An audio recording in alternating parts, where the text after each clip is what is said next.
Hi everyone, welcome to a new video, and this time I just want to explore with you a little bit a new library called Straylight by Native Instruments. And this is the GUI. It looks pretty cool already. And just as a little bit of background information, Straylight was built in collaboration with Frank Elting and the Most Human Colors, a boutique instrument and sound design agency. And the instrument was also developed in consultation with none other than composer Paul Haslinger, who worked on Underworld, Minority Report, Fear the Walking Dead, and many other projects. So let's jump into the library right away. And the first, I want to divide this video, split this video into two parts. And the first would be just, play you some of the presets. And there is already a lot going on here. So this is the preset list. So you got tons of stuff, which is sorted by type, pitch, character, and mood. But let's just hop into, randomly into a few, and I will mute my mic and let you just enjoy the sounds.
And I will also now start, because you can see a little bit of an XY pad here in the middle, use the mod wheel. And what I also did right away to just let you know, I have my second controller.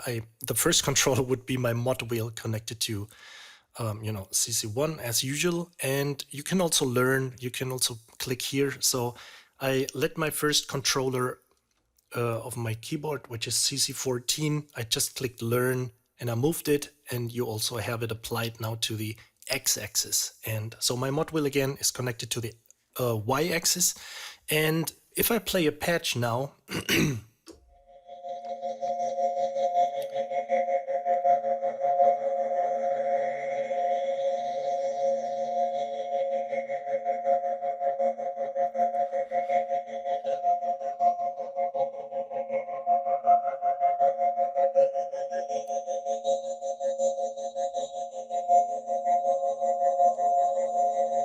so you can use these controllers, but you can also use the mouse and play a note and just move around here.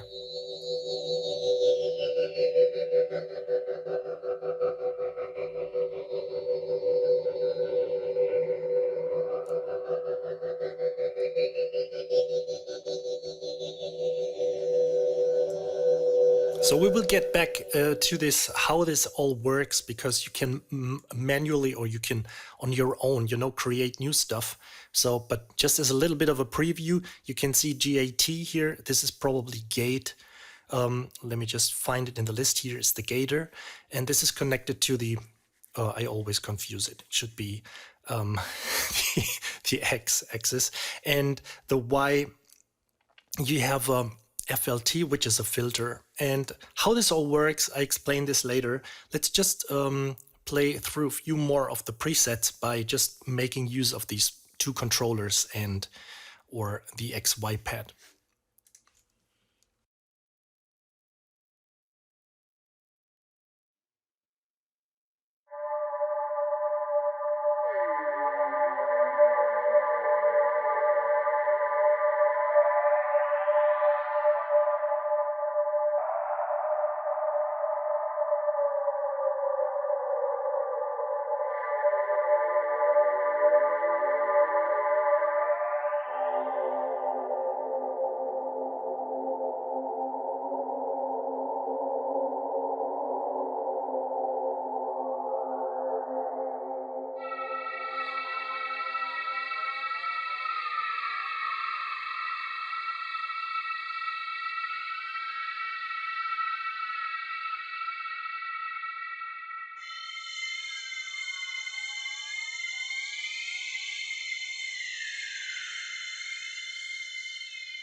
Okay, so the whole thing sounds pretty post-apocalyptic. You wouldn't have guessed by seeing the picture in the background, but yeah. So just a few more of the presets here, and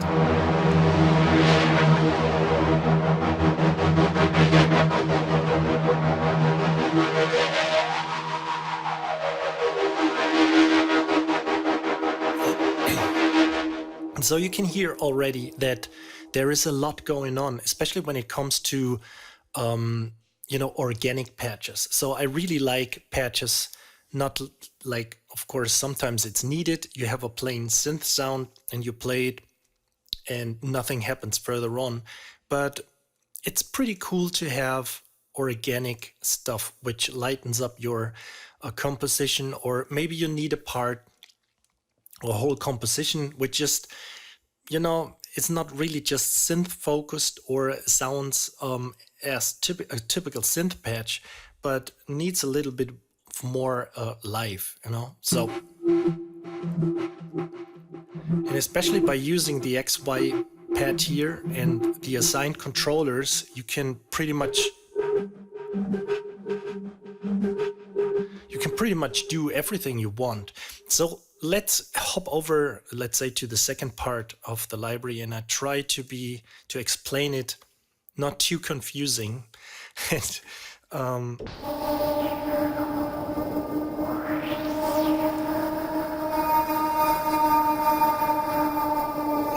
So let's just pick some other patch here. Okay, let's go with this one. Turn the volume down a little bit, and what I'm going to do now is try to explain to you how this all works. So, because you can assign your own stuff, and I also want to make it a little bit more like an exploration, because I just, recently was diving into all the functions, and I'm still on the way exploring. So we could explore or discover some new stuff right away in this video, and I just try to find a preset which is a little bit more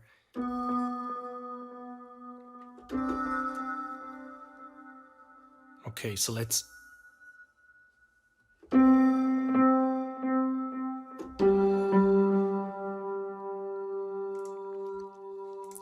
try it with this one. Oh, let's hop over to. Let me just use.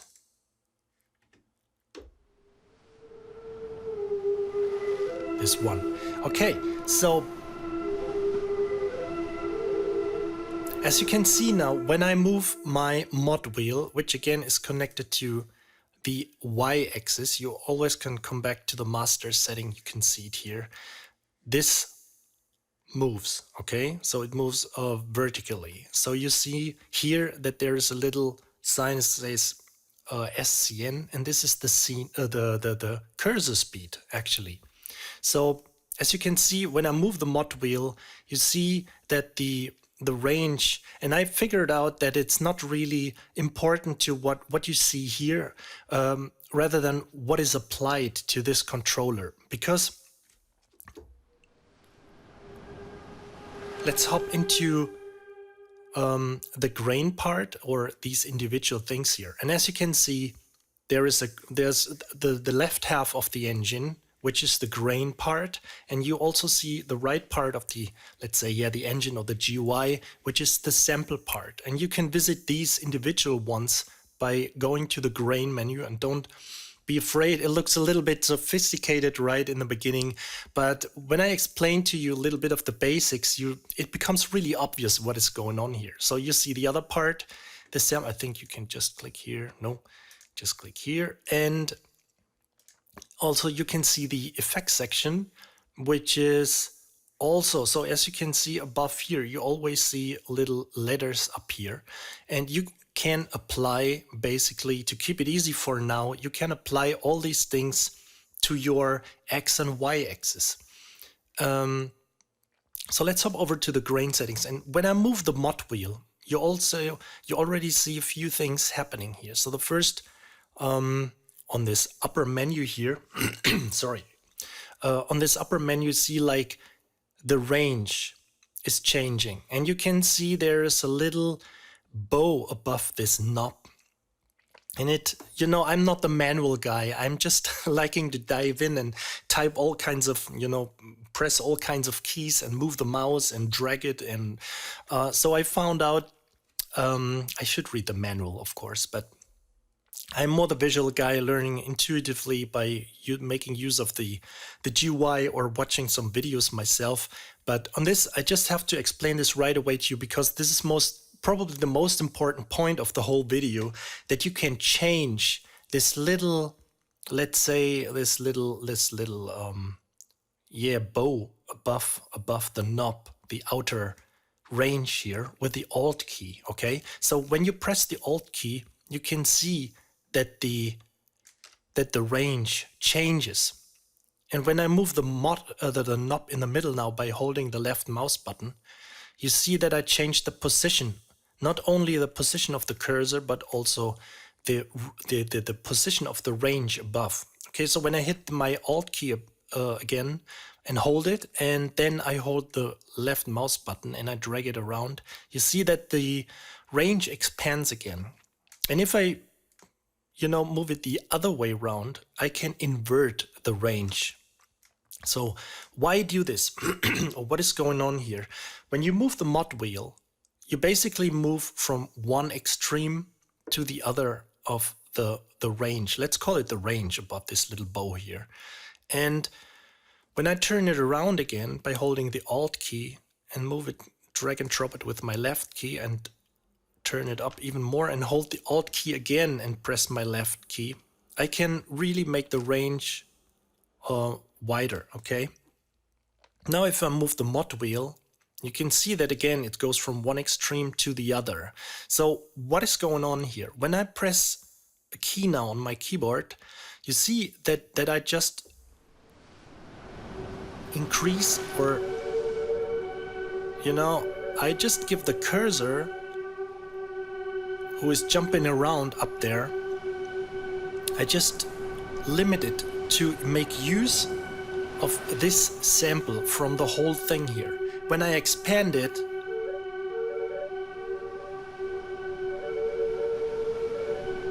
you see that it obviously must be some part of a flute sample here going on.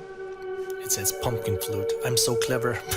So you can see this sample playing, not just this. If I expand this again, so there's another note going on.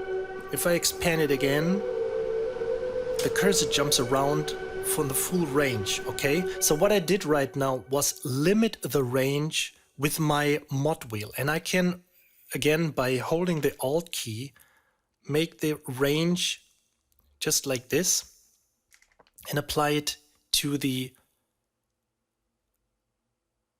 this point here. So what happens now, I can just change the range like this when I move my mod wheel up and down.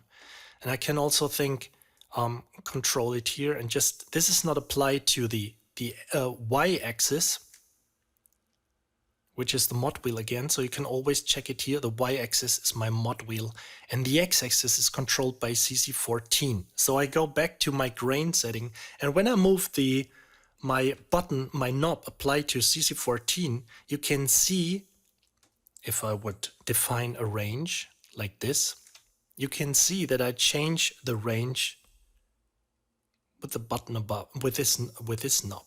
So I can define the end of the range and the beginning of the range. Okay, so you could also limit it. Let's make this range. I hope you can still follow me here. So what I do now is making my mod wheel controlling the full range, the full starting point of the range, and assign also my controller here to, oh, let me just switch it around. So you get used to it. If you just make use of this, you will figure it out really quickly. So, but always remember that you can just drag around by holding the left mouse button to define the position and the position of the range, and by holding the Alt key you define the length of the range. So let me do it like this now. So I can define now the end of the sample with my CC14 controller and the starting point of the whole sample with my mod wheel. Okay, so and let me just try to hold the key here. So I can decrease the length of the sample being used.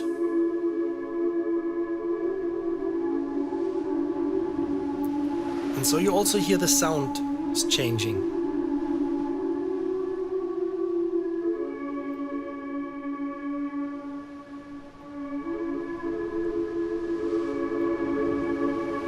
It's a bit tricky doing it with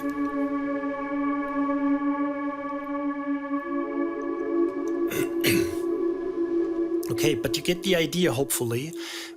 Now you can go on and do way more stuff with it. So let's leave it like it is and hop over to the. So as I said before, this is the grain part of the library. So you can turn it off also, so you can just hear this sample loaded oceanic.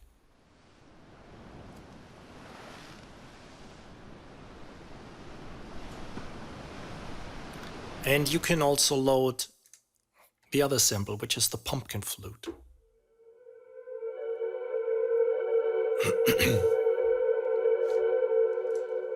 And now let's hop over to the sample part of the library, and you again can see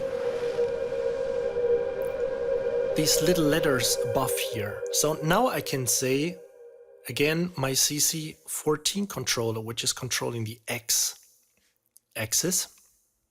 I can also define a range by holding the Alt key again and control the pitch of the oceanic sample. So to make it even clearer, let me just mute the grain one.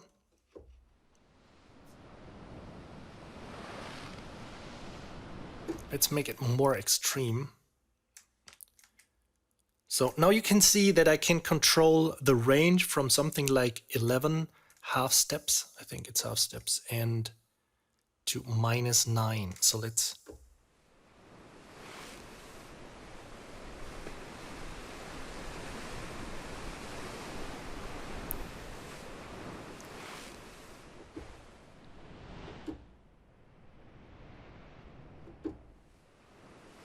it's actually the transpose, so I'm still learning, I'm sorry, but let's use the tune one. Right, so you can see that it's happening. So let's detune that sample and define a range by holding the Alt key again. So we are now able to go from something like -1,300 cent to up to 1,400, something like this. And now when I move the CC14 controller here,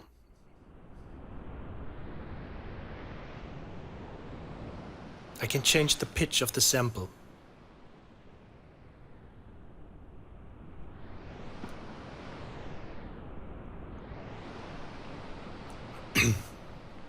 So you can go even more extreme and let's go to the grain one again and change also the pitch here, or the detuning. So you can see it's currently assigned to C, and C is a macro. So but keep it simple for this one, and let's assign it to the y-axis, which is again controlled by my mod wheel. So as you can see here, now you can also detune the pumpkin flute. Okay, let me just play you the pumpkin flute itself.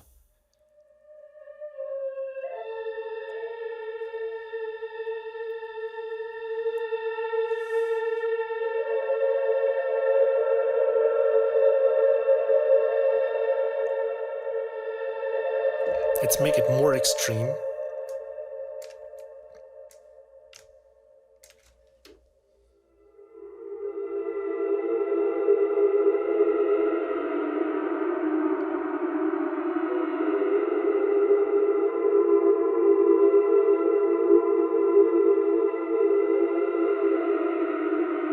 So you can hear that there is a detuning going on. I think you get the idea.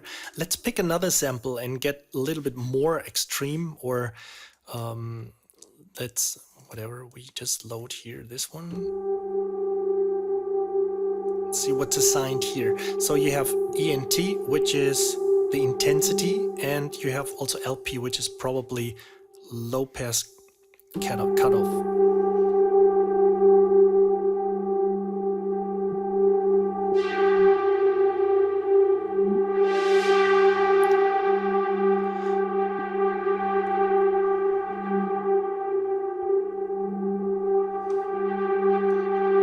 So now let's dive into the individual settings again. When you hit the grain menu here, you can see that I'm changing the range. You should be able to understand what is going on right now. I'm changing the range, and I'm also detuning the sample. So when I move the mod wheel, basically what happens is, let's mute this, the sawtooth one here, and just pay attention to the classic saws, which is the grain sample right now of the granular engine. So you see that I'm changing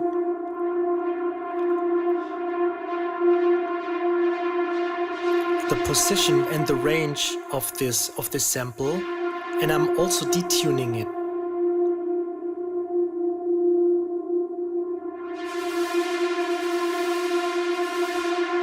And I'm also changing the jitter. Let's move it up here.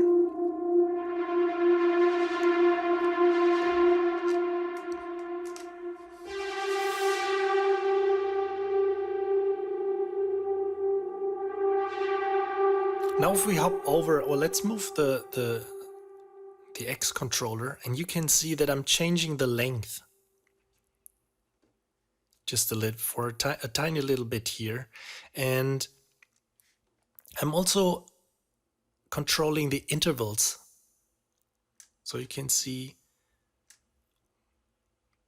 and you can as always get, you know, more information about what is going on, what each individual thing is doing from the manual. But I just wanted to give you an idea to know that how you can control, or how you can assign these little letters and make it work with the XY pad. So let's hop over to the sample page, and let's move the mod wheel again. So you can see that it's also changing the cutoff from the filter. So you hear some cutoff thing going on. And you also see that if I move my controller controlling the X axis again, that I can also change the resonance here.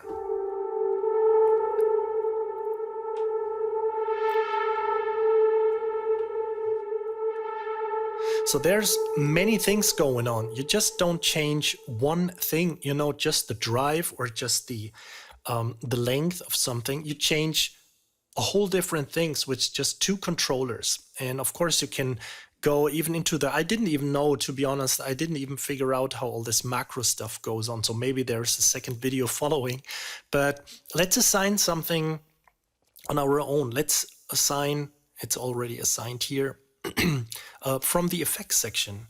And you can see that if I'm clicking here and there is nothing going on here on this. So let's use a drive. And now I can set the drive. Let me just.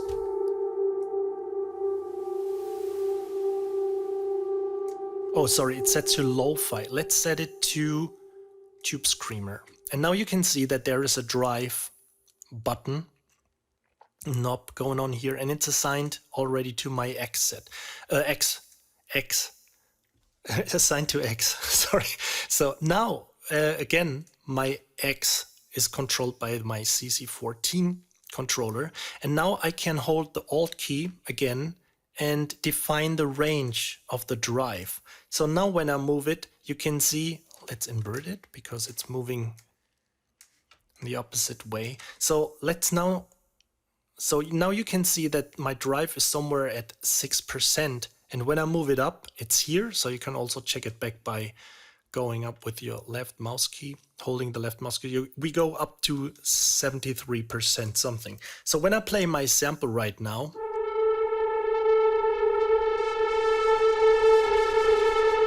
you also introduce drive, okay? And what you also could do is you could hold the Alt key again and turn down the output a little bit again. So by inverting this, you know, I'm moving my knob right now up, but this one goes down. And you do it by going over this edge of the, you know, what you're defining the point of 0 or 0 point. So I can turn it like this. So you have the range in this correct way. I'm talking clockwise, counterclockwise.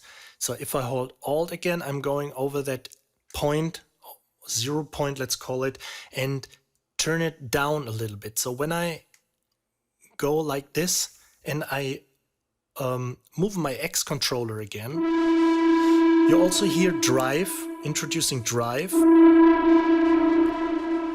but the sample is getting a little bit quieter. So you can also assign, the more drive is being introduced, you can also turn it down a little bit so you can keep the balance. So the overdrive is not, you know, killing your ears.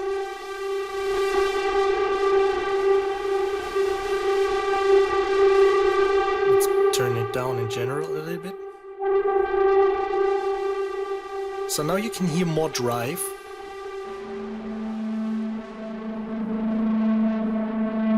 But now it's getting louder with less. Okay, so you can basically do whatever you want by assigning all these controllers, all these commands, and everything what you see here to your X and Y axis.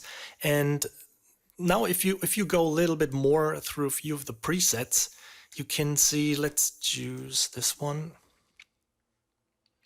Let's see what's going on here.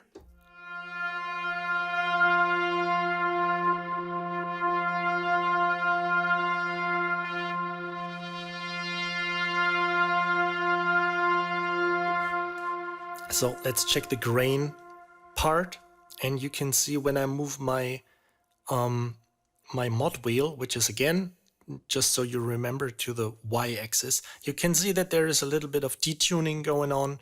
You can see that the interval is changing, the interval of how the upper cursor is moving. So now you see it's jumping around. It's also already moving or always moving with an interval of around 70 milliseconds. So if I turn that down, you can see that it's moving more, you know, smooth. So you see it's more, I hope you see that from the video frame capture, that it's moving a little bit more smooth than now. So now the intervals are bigger. Okay, so again, you really have to jump if you really want to know what is going on with each controller. You really have to dig up the manual and check this out. But if you're familiar with granular, or maybe more familiar than I am, you already know what's going on by you know, what the size of the granular engine is, or the of the individual commands. But it's pretty, you know, so far it's pretty self-explanatory that the interval changes like this, or that you have the size.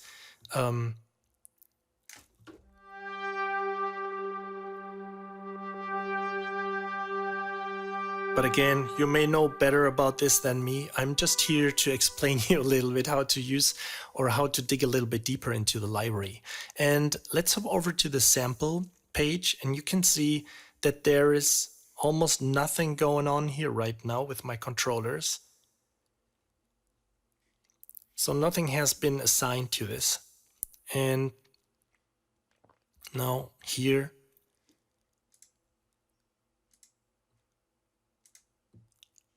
you can also see that not a lot is going on.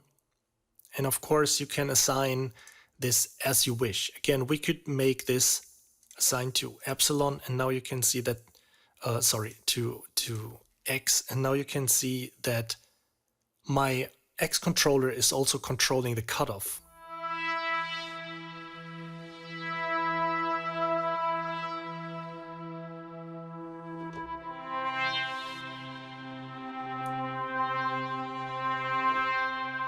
And we could also change the cutoff here with the epsilon.